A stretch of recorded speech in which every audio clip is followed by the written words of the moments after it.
জি ভাইয়া, এই যে আপনারা এখানে যে রাস্তার কাজ করতেছেন দেখতেছি দীর্ঘদিন ধরে চরফ্যাশনের বিভিন্ন উপজেলায় আমরা রাস্তার সংস্কার কাজে আপনারা নিয়োজিত থাকতেছেন দেখতেছি ইদানিং বিভিন্ন সড়কে। তো এখানেও আপনারা দেখি কাজ করতেছেন। আসলে এটা উদ্দেশ্য কি, কেন, কি কারণে, এই বিষয়টি জানার জন্য আজকে আপনার সামনে আমি আসলে সাক্ষাৎ নেওয়ার জন্য এখানে হাজির হয়েছি। তো সর্বপ্রথমে আপনি আপনার পরিচয় দিয়ে শুরু করুন। আমার নাম মোহাম্মদ আব্বাস উদ্দিন। আমার বাড়ি হচ্ছে চরফ্যাশন উপজেলায় আবু বকরপুর গ্রাম। জি, তো এখানে এই যে রাস্তার কাজ করতেছেন, এটা আসলে কার নির্দেশে হচ্ছে, কীভাবে হচ্ছে, কেন হচ্ছে, বিষয়টি একটু ক্লিয়ার করলে এটা তাহলে আমরা বুঝতে পারলাম। আমিরের নির্দেশে হচ্ছে। বাকি যেটা হচ্ছে যে আমরা আল্লাহ পাকের জন্য করতেছি। যেটা সরকারের এই সমস্ত কাজগুলি আপাতত বন্ধ। জি আর জনগণের কষ্ট হইতেছে, জি যার কারণে আমাদের সাইডের নিজস্ব অর্থায়নেই আমরা এই সমস্ত কাজগুলি করতেছি আর কি।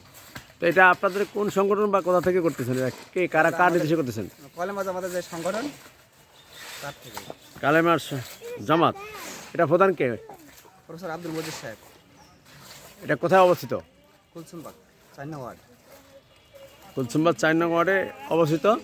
কুলসুমবাগ, সেখানে এই যে মসজিদ, প্রফেসর আব্দুল মজিদ সাহেব ও প্রফেসর মজিদ সাহেবের নির্দেশে এই কাজগুলি করতেছেন। তো এই টাকা পয়সা অর্থায়ন, এই যে কনস্ট্রাকশনের যে কাজ, এখানে রাস্তার যে বাজেট, এই টাকা পয়সা কে দেন? এগুলো আমাদের সাথীরা নিজেরাই কামাই করে। হ্যাঁ, তার কিছু টাকা, কিছু অংশ আত্মীয় স্বজন, বাপ মা বা জামাত এর পিছনে খরচ করে। আর এর থেকেই আমাদের এখানে রাস্তার কাজগুলি হচ্ছে আর কি। কেন কেন করেন, এর উদ্দেশ্য কি? এটা জনগণের একটু সুবিধা হোক বা আমাদের আল্লাহ পাকের জন্য করতেছি আমরা। কারণ আমরা তো দেখছি যে সরকার বা জনগণের কোনো প্রতিনিধি কাজ করলে তাদের উদ্দেশ্য থাকে, আপনার একটা উদ্দেশ্য আছে না, কেন করেন? আল্লাহ পাকের জন্য। মানে আল্লাহকে রাজি খুশি করার জন্য। জি জি। তো এটা কি এরকম রাস্তা আরও কোনটা কোনটা করেছেন এই চরফ্যাশনে? চট্টগ্রাম বিভিন্ন অঞ্চলগুলোতে বিভিন্ন রাস্তা আরও কাজ করেছেন, এখানেও করতেছেন। এরকম এটা কোন জায়গায় করতেছেন? এটা হচ্ছে অলি দফাদার বাড়ির।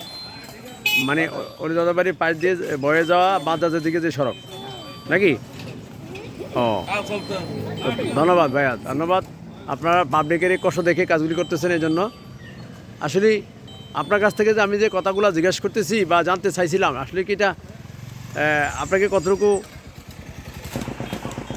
এটা আমরা কোনো প্রচারের জন্য করতেছি না, এটা আল্লাহ পাকের জন্য করতেছি। আর প্রচার হোক এটা আমি সেটা চাহিদা না। মানে প্রচার হোক, এটা আপনার চান না? আপনি প্রশ্ন করছেন যেটা বললাম আর কি।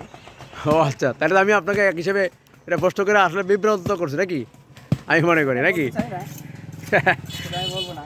আচ্ছা আচ্ছা, ভালো কাজ করতেছেন, উদ্দেশ্য ভালো, স্বেচ্ছায় মহতি উদ্যোগের জন্য আপনাকে ধন্যবাদ। আমি আসলে এই এলাকারই একটা ছেলে, আমি এই রাস্তা দিয়ে যাতায়াত করি, প্লাস মিডিয়ায়ও কাজ করি।